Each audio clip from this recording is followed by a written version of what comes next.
The following program contains strong racial language which may be unsuitable for some audiences. While of a sensitive nature, WALB has chosen to air this archived footage in its entirety as part of the historical context of the program. The language used in this program does not reflect the views of WALB, its employees and sponsors, nor its parent company, Gray Television. Viewer discretion is advised. Jim Knight with WALB Television News. We're soliciting the views of Albany people on the Civil Rights Bill. Would you like to give us your views? Being a Southerner, I'm not for it at all. This is the most ridiculous thing that has ever happened. The niggers are just as free as we are. What I'd have to say wouldn't be fit to go on air. Well, I sure don't like it, that's for sure. I see. Do you feel this will have any effect on your life directly? I imagine it will.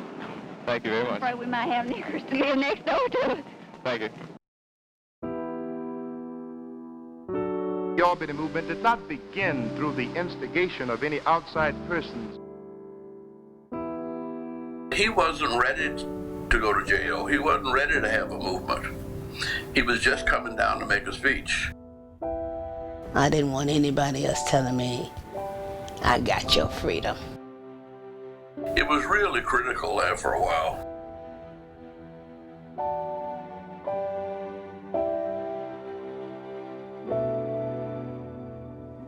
Baby, we talking about the Ku Klux Klan. She said, if you ever forget that under that sheet is the heart of a child of God, you need to quit preaching. We really never felt that we had a movement that we planned, organized, and trained people for in Albany. You had these young people. Things were not moving fast enough for them. And the older people, and Dr. King and others in SCLC, didn't want to do that. It almost happened spontaneously. We knew we were not doing anything wrong. This is a right that every American citizen should have. There's an energy when you look and you see those people gather, and it's contagious. God knows, Reverend, I don't want you in my jail. We must be willing to fill up the jails all over the state of Georgia. WALB News presents a 1-hour special report. Our history. Road to Equality. The Albany Civil Rights Movement started in early 1961. Black citizens could not vote, could not enter the bus station or the library, or swim in the swimming pool with white citizens. It was the young people that demanded change, and soon Albany black business owners joined them. Now, their cries for equality gained international attention over the next 2 years. Against heavy odds, their goals finally became law. It was a time when ordinary men and women stood tall, and today are remembered as heroes who brought about a better Albany and a better America. Now, I recently talked with two men who lived it. Dr. William Anderson, he was the president of the Albany movement, and Reverend Andrew Young, who was at the side of Dr. Martin Luther King when he came to Albany. Give the students credit. They started the Albany movement. Now 91 years old and living outside Detroit, Dr. William Anderson remembers 1961 when members of SNCC, Student Nonviolent Coordinating Committee, came to South Georgia and organized voter registration rallies. So when the students started the voter registration project, I left my office and went and joined them and went off to jail with them. Albany professionals joined with national organizations and started meeting. The name Albany Movement was chosen. Church rallies happened nightly, marches began, and hundreds were arrested. We, the Albany Movement now, a neutral name, we became the epicenter of the civil rights movement of the nation. And people came from literally all over the country and from some foreign countries. Dr. Anderson called on a close friend of his wife's family, Dr. Martin Luther King Jr., to speak. December 15, 1961, Dr. King came to Albany along with Reverend Andrew Young, Dr. Ralph Abernathy, and Reverend Wyatt Walker. They were in for a surprise. But he wasn't ready to go to jail. He wasn't ready to have a movement. He was just coming down to make a speech.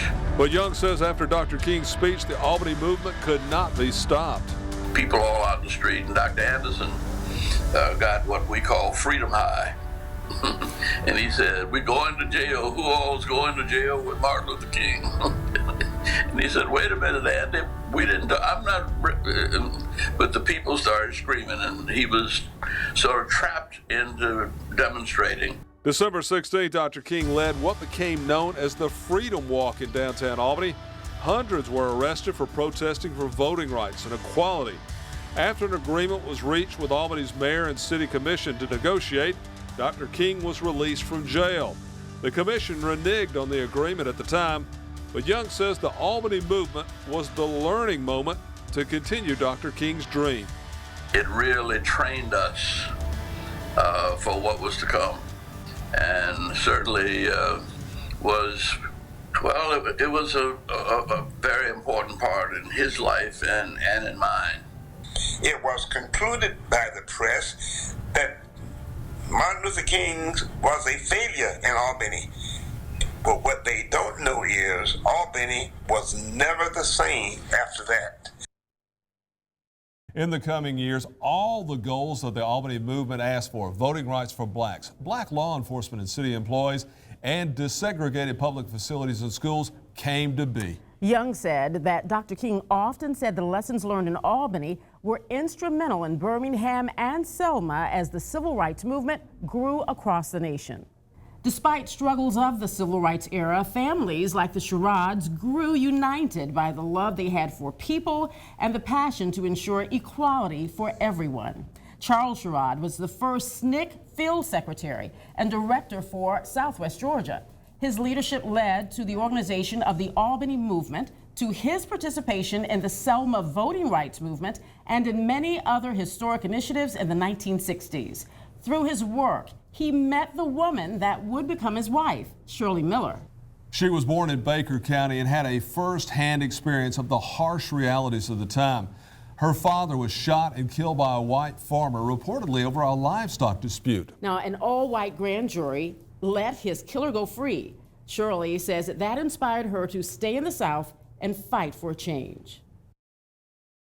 I had no intention of becoming part of the civil rights movement. I had no intention of staying in the South, and I definitely didn't want to have anything more to do with the farm, with agriculture in my life. So my plans were not to become involved. My plans were to get as far away from this area as I could. And what brought Reverend Charles Sherrod to Southwest Georgia? I was with the SNCC organization, student of the Island Coordinating Committee. And at what point did Reverend Charles Sherrod get involved in the Albany movement? Shortly after. And shortly after, Shirley Miller met her future husband, Minister Charles Sherrod, while working for SNCC. Reverend Sherrod had been trained on the campus of Shaw University with other young people, including John Lewis, Julian Bond, Ruby Doris Smith, Diane Nash, and Ella Baker. Now, this was very important because he used his training and his role as the first field secretary of SNCC to help galvanize the Albany movement. That movement would lead to marches, meetings, and threats, not just in Albany, but in surrounding counties as well. He was actually training the local people in Terrell County to operate their meetings, their mass meetings. And coming out of seminary, of course, he's starting with the devotion.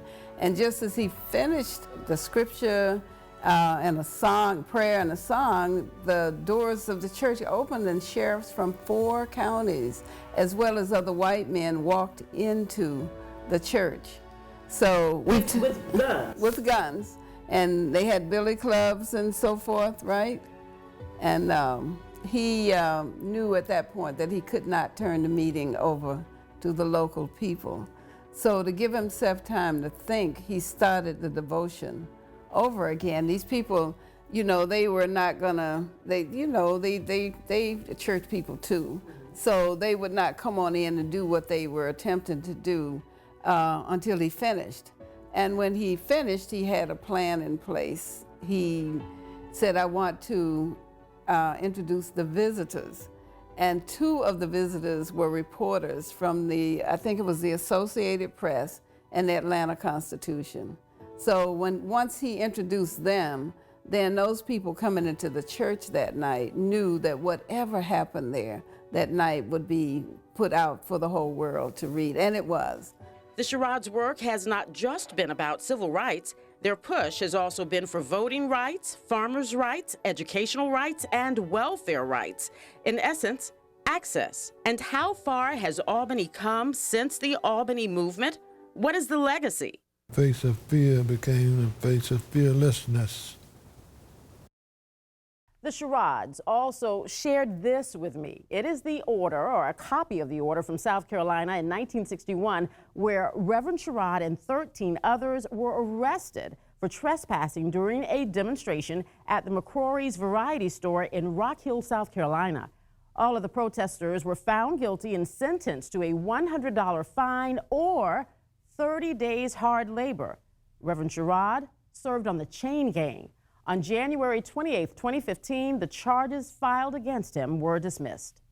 South Georgia's history and impact on the civil rights movement was vast. Many people still living here today were instrumental in bringing about a change that would later impact the country and influence the world. One of those women, Evelyn Toney. She walks us through what it was like to be the first black woman arrested in the city during that time and the spark it prompted in the movement.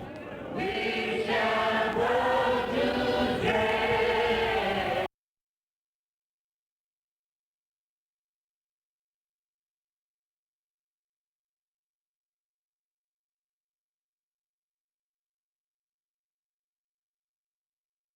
WALB News presents a one-hour special report.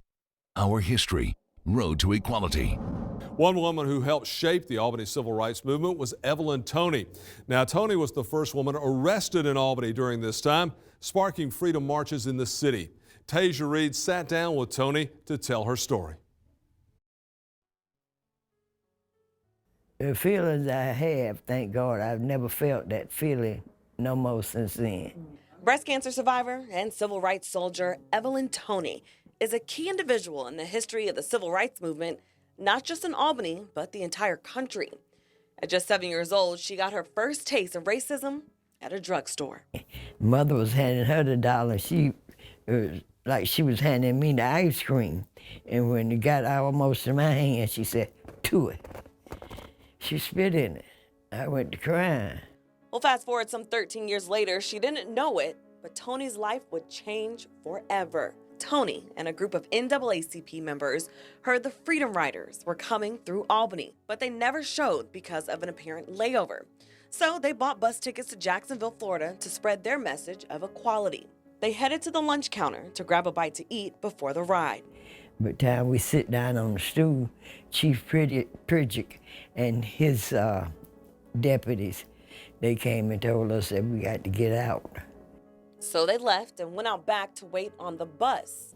That was the 22nd of November, 1961. As they were waiting, they got a rude awakening. Next thing we knew, Pridgick and his deputy said, "You all are under arrest." For what? Just come on. And they rolled us back there, locked us up. That looks like the bed that you were in? That's the bed. That is the bed. Wow. And there was 3 of you that were arrested? Right, at first, yeah. And this is the first arrest? First arrest, then we had another arrest that evening. So from a segregated lunch counter to an integrated jail cell, they were arrested for disturbing the peace. They were later released and finally ate at one of the finest black restaurants in town. We were eating the meal that we couldn't get in jail.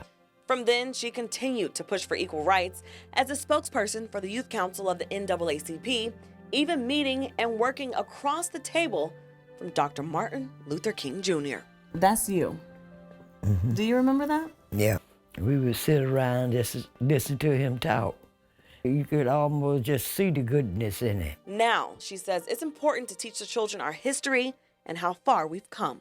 Fighting for justice, Toney was expelled from Albany State College, but later honored with a degree from Albany State University. Dozens of people would face the same fate as Toney, imprisonment inside the Dougherty County Jail. Others were not so lucky, including 15 young girls who spent one summer in a concrete shack made for animals. to put us in something that is not fit for dogs or cats, or, you know, you wouldn't put your dog in something like this. The Leesburg Stockade girls take a step back in time, returning to that building they were locked up in for months for one of the few times they ever talked about their experience.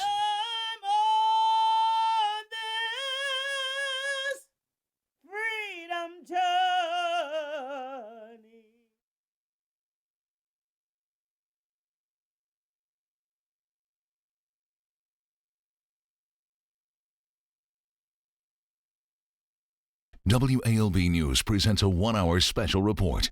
Our History, Road to Equality.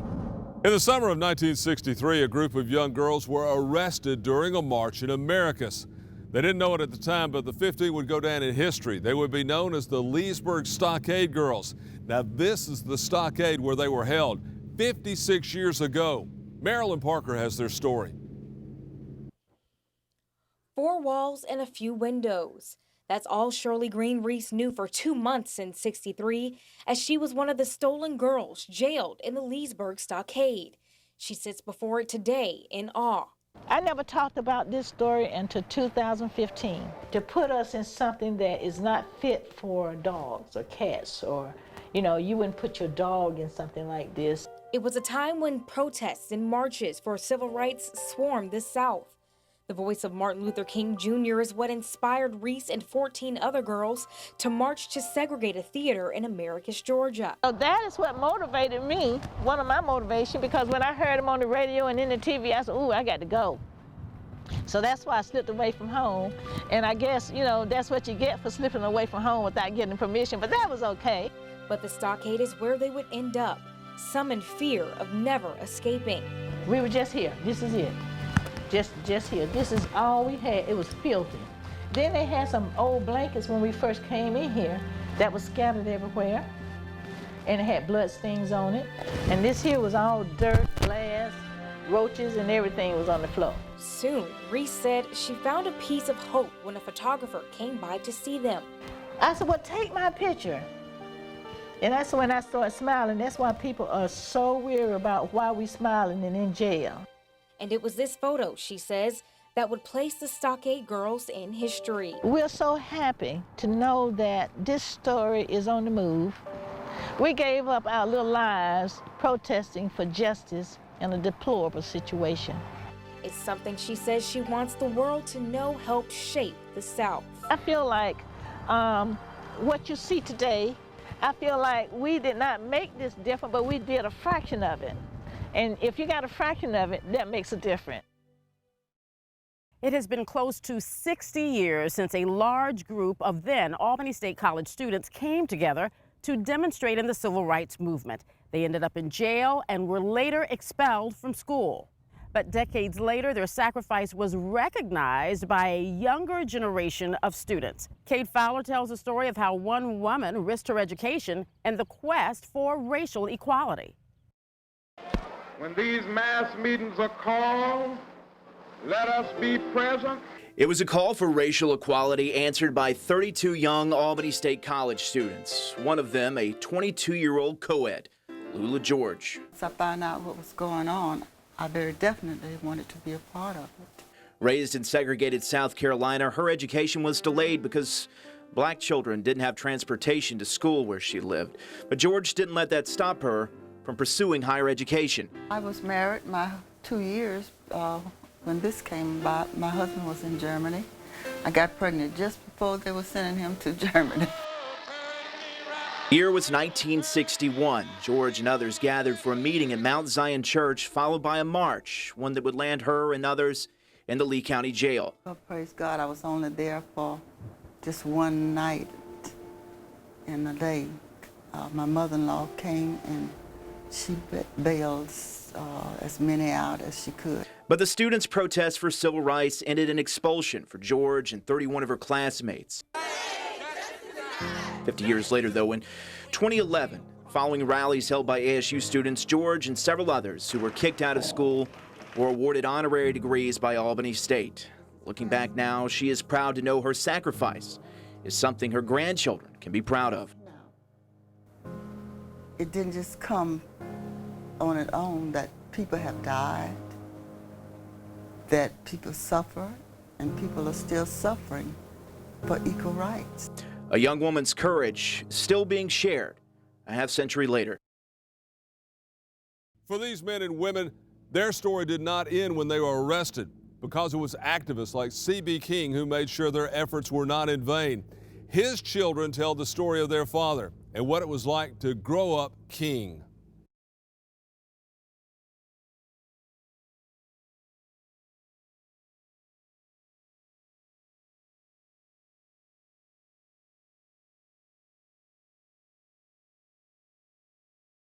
WALB News presents a 1-hour special report. Our History, Road to Equality. Many of the participants in Albany's civil rights movement were defended by attorney C.B. King. He was the first black lawyer in the area. Now, King was known for his courage and his courtroom eloquence in the face of fierce and at times violent opposition. Now, we sat down with two of his children to talk about his endurance during the movement and what it was like growing up King. Attorney C.B. King was one of the few African-American lawyers in the entire state and the only black lawyer south of Atlanta who would take on civil and criminal cases. He had just gotten honored. This is Dr. King, again in December of 1961. He comes to Albany. This is the first major campaign after Montgomery. That's Dr. William Anderson there and my father over his shoulder. But my father was the only black lawyer here. This is in 1970. This is as he's watching the results. He's the first black man to run for governor. So Stacey Abrams stands on his shoulders in 1970. He's watching the results. He was the first black man since Reconstruction, did you tell me? Why that's significant, Carla, in part is, think about it, the Voting Rights Act wasn't passed until 1965. And if it wasn't passed until 65, even before then, he goes ahead and he runs, giving black folk for the first time a reason to register to vote, to say, listen, this is the first. This is before an Andrew Young. This is before a lot of the congressional figures you think of, like, you know, Cynthia McKinney.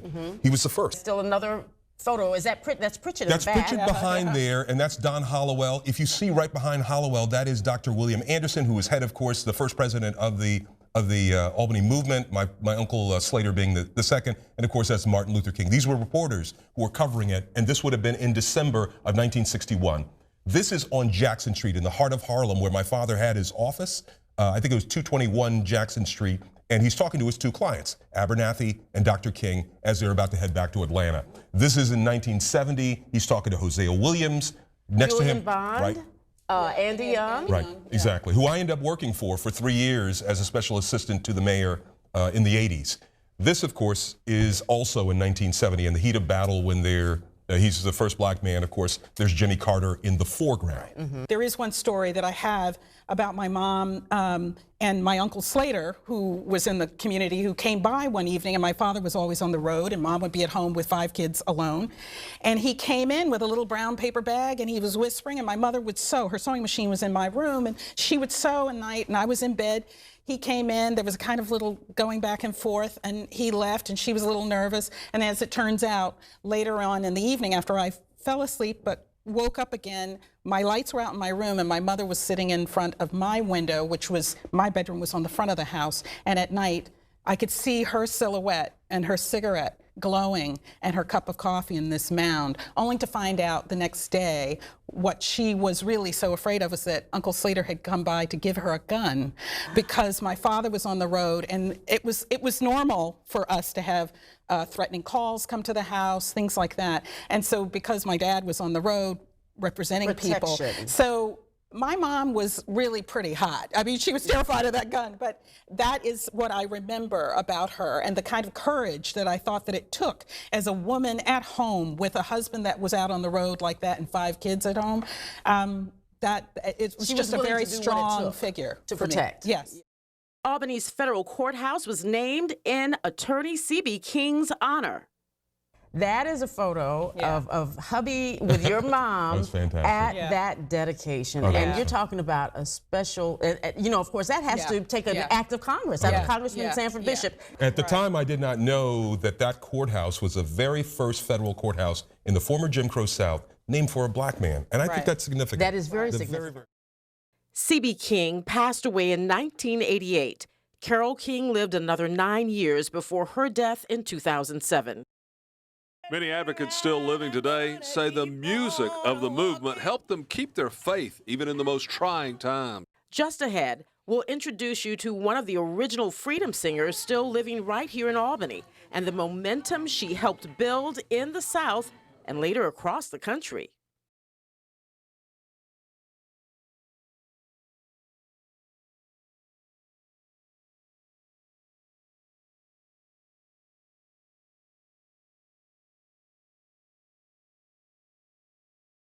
The following program contains strong racial language, which may be unsuitable for some audiences. While of a sensitive nature, WALB has chosen to air this archived footage in its entirety as part of the historical context of the program. The language used in this program does not reflect the views of WALB, its employees and sponsors, nor its parent company, Gray Television. Viewer discretion is advised.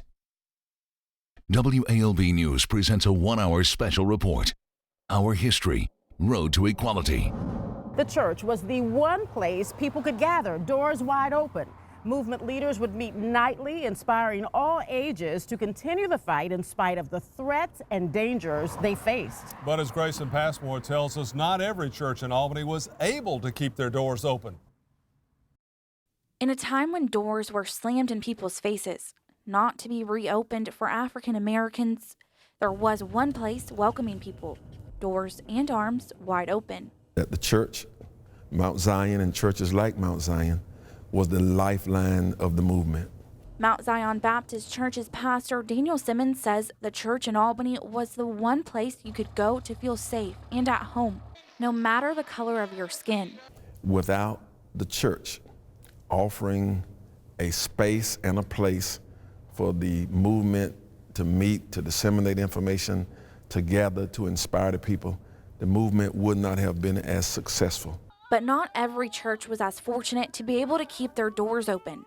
Faced with violence and threats of closure, staying open wasn't always an option. There were churches that were called by banks and said, if you allow a meeting to be held at your church, we will call for your mortgage and take your church from you. Mount Zion was completely paid for, making the loud threats from banks and employers obsolete. But what did ring true for the people who gathered nightly in the sanctuary of wooden pews was the promise of a better tomorrow, a tomorrow led by people with love, not hate in their hearts. A place where there was a language and a gospel that gave context to the movement and made people believe in their heart that it was right.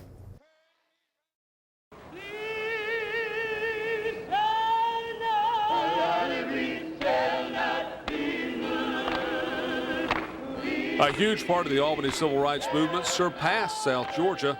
A group known as the Freedom Singers started in Albany and made an impact in the nationwide movement. The Freedom Singer has carried me to many, many places.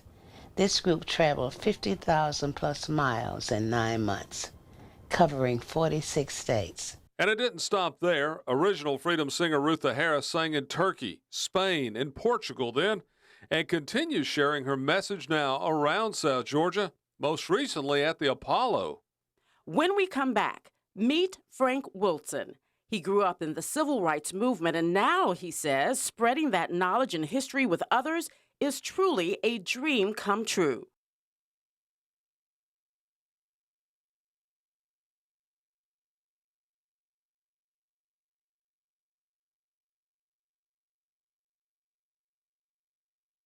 WALB News presents a 1-hour special report.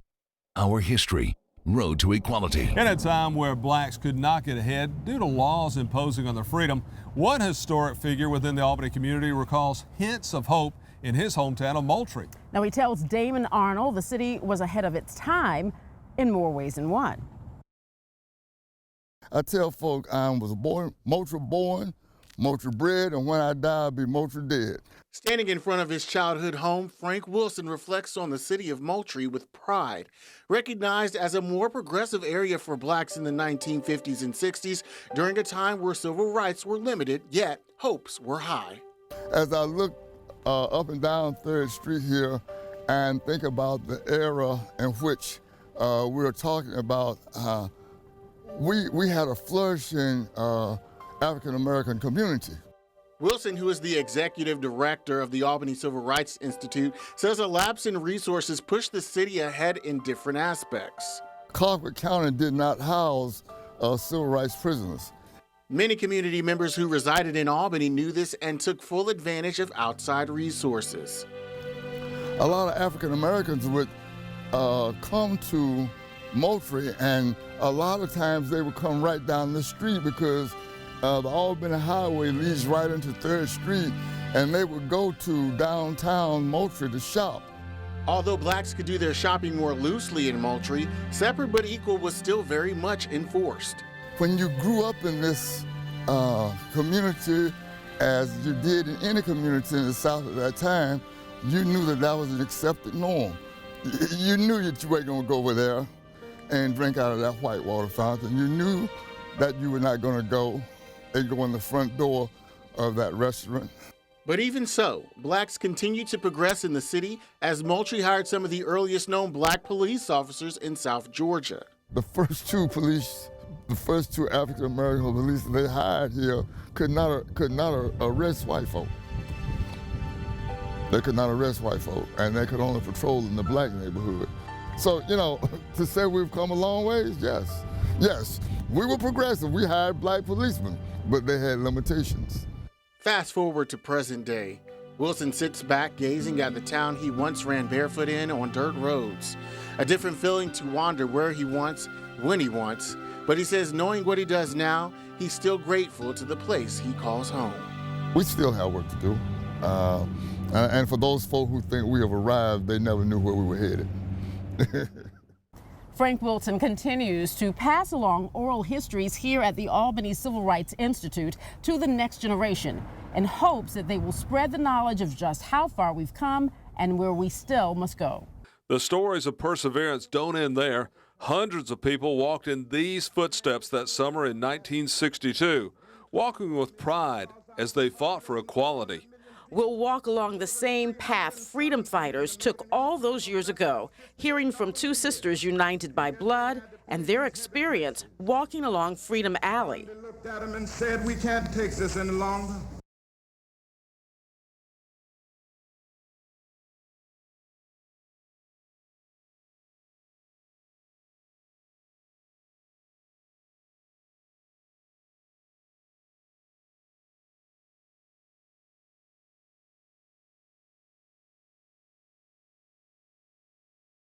WALB News presents a 1-hour special report. Our history, Road to Equality. Now, there's a lot of history on these streets of Albany, and this road we're on right now specifically was well known during the Albany Civil Rights Movement. That's right. It was the path between the former City Hall and the jail. It was also the path that dozens walked as they fought to end segregation, known as Freedom Alley. Now, Denisha Pearson met two sisters whose bond grew stronger through their efforts in the 1960s and their experience on this path. Mary Kane Hooks came to Albany for her normal summer trip in July 1962. Really and truly, I was just a bystander, like a fan. I would come home every summer to get my daughter. And my mother asked me to go with my sister and try to stop her from marching. But little did she know she'd end up in jail fighting to end segregation with her younger sister, Merlene Kane Edwards. She was really into the movement here. Well, I had no idea what she was talking about because I'm coming from Chicago. They both marched in Albany's Freedom Alley. Merlene was just 17 years old at the time and wanted to do something about segregation. She tells me her mother wouldn't let her go to jail unless her older sister Mary was there. But by the time Mary got there, Merlene had already started marching. And I got in line and simply just followed them to jail. Freedom Alley is next to where the former Dougherty County Jail used to be. The jail that once housed protesters is now Albany's government center, and where the Freedom Alley marker now stands. I went because it was exciting for me, because I've been taught that if a person's doing someone wrong, then you need to really do something to help correct it. And I felt that even at that young age, I would have made a difference in trying to help correct it. Mary's daughter and Albany historian Angie Gibson tells me the protesters were at one of their regular mass meetings at Old Mount Zion Baptist Church, where Martin Luther King Jr. spoke. but there was an injunction against King, so he couldn't march. So Samuel B. Wells led the charge instead. Thousands of people left the meeting and tried to walk from Shiloh Baptist Church on Whitney Avenue to the jail downtown. I wanted to be a part of history, to make things better for other people, because I've somewhat lived a sheltered life. The march was quickly cut short. Protesters made it to the corner of Oglethorpe Avenue and Jackson Street. Officers told them if they came across Oglethorpe, they would be arrested. Protesters fearlessly crossed the street and were taken to the Dougherty County Jail. All of the protesters couldn't fit in Albany's jail, so they were taken to several holding cells in counties across southwest Georgia. These two sisters and hundreds more were taken to a stockade in Leesburg. When we got to the jail, I'm still looking for my sister. I'm trying to find out where she was. I couldn't see her until she was getting ready to be booked. The sisters remember their holding spot as a small, unsanitary building. Marlene eventually got out of the stockade because she was sick with low iron, but her older sister, Mary, was stuck in the stockade for an entire month. It was like, it wasn't real, like you were in a dream. And when we get to the jail, we were packed into the cells like sardines. Gibson tells me Albany's police chief Lori Pritchett studied King's nonviolent methods, and to prevent negative attention and keep order, he jailed protesters peacefully. This was in contrast to other marches that were happening across the nation. Meanwhile, Mary was in jail, and the people made her the leader of everyone that was locked down. Though she eventually got out of jail, the fight for justice continued. We would pray 3 times a day. That would be in the morning, at 12, and at night before we went to bed, after we cleaned up the place. Although Freedom Alley is one of the most well-known historical sites here in Albany, the community is often overlooked. Many believe the Albany movement failed, but Dr. Martin Luther King Jr. is remembered for calling it a success, saying it was the lessons he learned here that helped perfect the art of nonviolent protests. Now, much of that was due to how Albany police reacted to the protest. A look back at the role the department played, highlighted in an exhibit at the Albany Civil Rights Institute.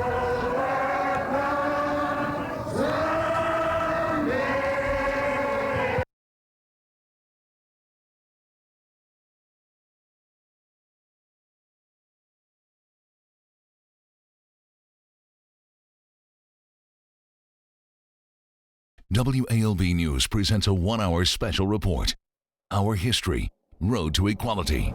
There are differing opinions out there. Was the Albany movement a success? Now, some say yes because the protesters straightened out their strategies in Albany. Others say no because of the police chief at the time, Lori Pritchett. Now, Emily Forrester introduces us to an item of his that many say represents his role in the movement. It's a painful reminder of what folk endured just to try to have equality here in Albany, Georgia. This Billy Club has found a home at the Albany Civil Rights Institute. The Billy Club was a weapon that was used to keep people from moving forward. But this one represents much more.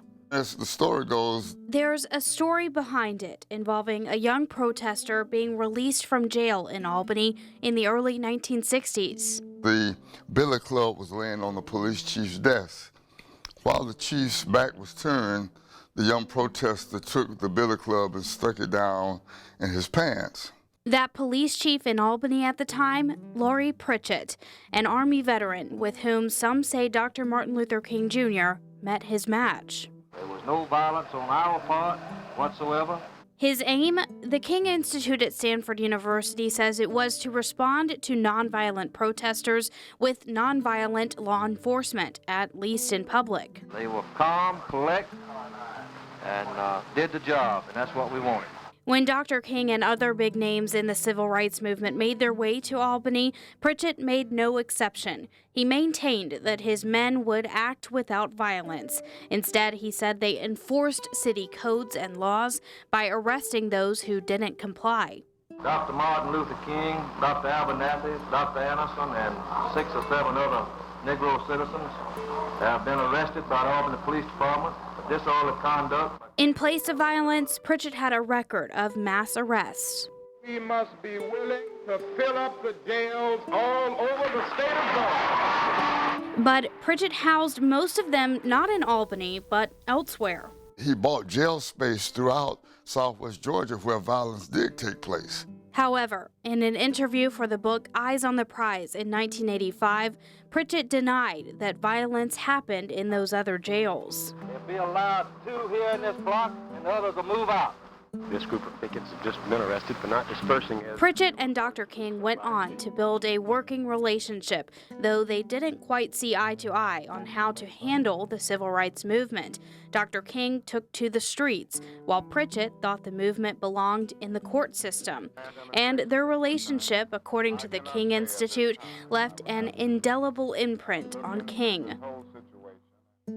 Many believe because of Pritchett, the movement was unsuccessful, as the city of Albany did not integrate public areas immediately. But many others believe it was a success, arguing that Dr. King and other protesters perfected their approach, leading them to future success in other southern cities. When Dr. King came to town, the movement moved from a regional and local affair to a much more national and international story. Pritchett's Billy Club made its way to California in the possession of an attorney who formerly worked in Albany with attorney C.B. King. That's up until 2 years ago when it was offered to the ACRI. Now, some 50-plus years since it was taken, the artifact, a symbol of the violence and nonviolence surrounding the Albany movement, has a final resting place. I had a coffin developed for it because we buried this sucker forever. These are just a few of the dozens of stories we've collected to celebrate our history. We also have exclusive behind-the-scenes interviews with key characters and maps of the historic Civil Rights Trail that stretched across the South. You can find all of that over on our website, WALB.com, under this section, Civil Rights Legacy. Thank you for watching. And taking the time to learn a little bit more about our history and the road to equality.